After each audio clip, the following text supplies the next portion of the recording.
Hi everybody, Andy Greenacre here in my kitchen, not in my creative studio. I'm normally teaching you lots of things to do with art and things you can do to become creative. And I thought what we'd do on the run up to Christmas is try lots of other things that you can do that are creative, but maybe not with a paintbrush or a camera and things like that. So what we're going to do is we're going to do some cooking today.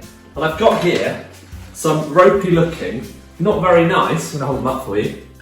There we go. Green tomatoes. Now, I had a bumper year of tomatoes, which was brilliant, but like with many people, they don't get enough sun in October, late September, and so they just don't ripen. And I've never done this before, but I thought what I'd try is making a green tomato chutney. So, if you'd like to have a go, you're going to need some ingredients I'm going to show you right now.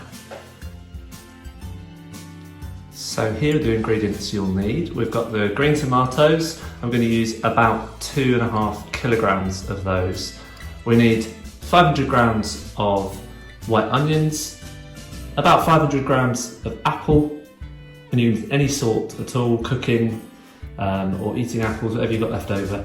And then we've got the kind of herbs and spices and flavours. So we've got the most important two things are vinegar. I'm using a malt vinegar, and also a sugar. You can use a brown sugar if you prefer. I've just got some granulated white sugar.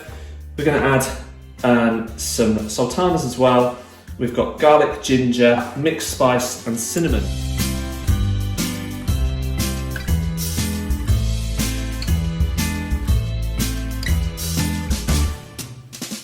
So this is the first stage. We've got a little bit of olive oil in the pan, and we're just going to start to sweat the onions off and cook them under, a medium heat, just so they start to go translucent in colour. Translucent and not get any colour at this stage. Okay, so that's the first process that we need to do. Hi! So we've got the onions sweating away nicely on the pan. Got some old apples, you see it's a bit damaged and bruised. All we're going to do is take the core out, we're not going to peel them, and we've got about 500 grams of those, and they'll be going in there soon. So while they're sweating, a bit like me in the kitchen, you can start chopping up the apples.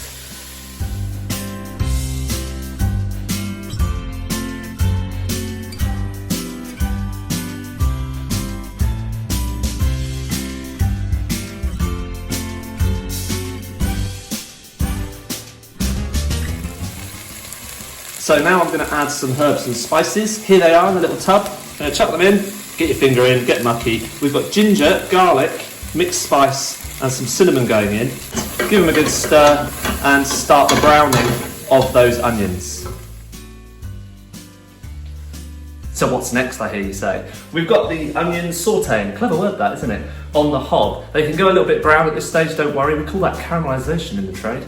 We're going to add the green tomatoes next. So here's one of the green tomatoes. I've chopped it in half, this by magic. Look how wonderful that looks. The best part about this, it doesn't matter how rough you chop them, the bigger the chunks they'll be in the chutney at the end. But remember, if you're working on your own, you shouldn't be, you should be working with an adult.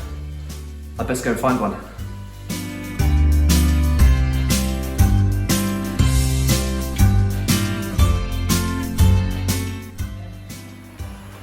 Hello, I'm back. So what do we do next with our chutney? We've got the onions, tomatoes, spices nicely simmering away, and we need to add the other ingredients. So we've got 500 grams of apples.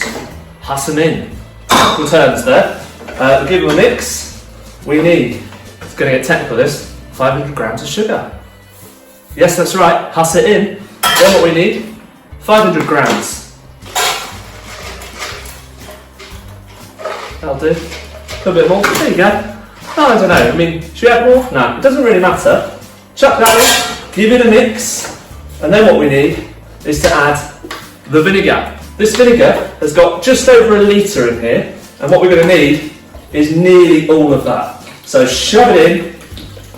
There we go. Glug, glug, glug. And we're going to save a little bit in case it gets dry later. We're going to simmer that for ages. It'll probably be about the length of time it takes for me to tell one of my anecdotes.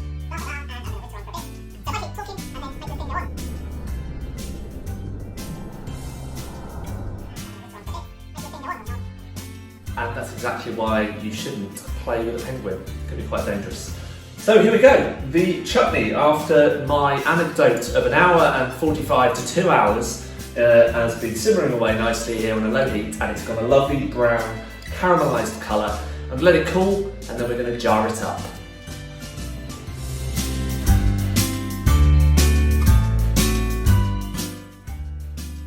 So hopefully this has inspired you to have a go at making some green tomato chutney, part of my Creative Christmas run-in.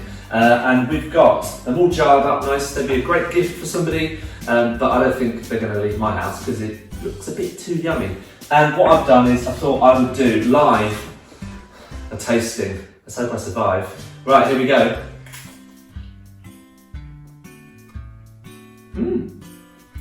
It's surprisingly good. Thanks for watching. Join me again for another Creative Christmas project. I'm going to go back to this. Bye.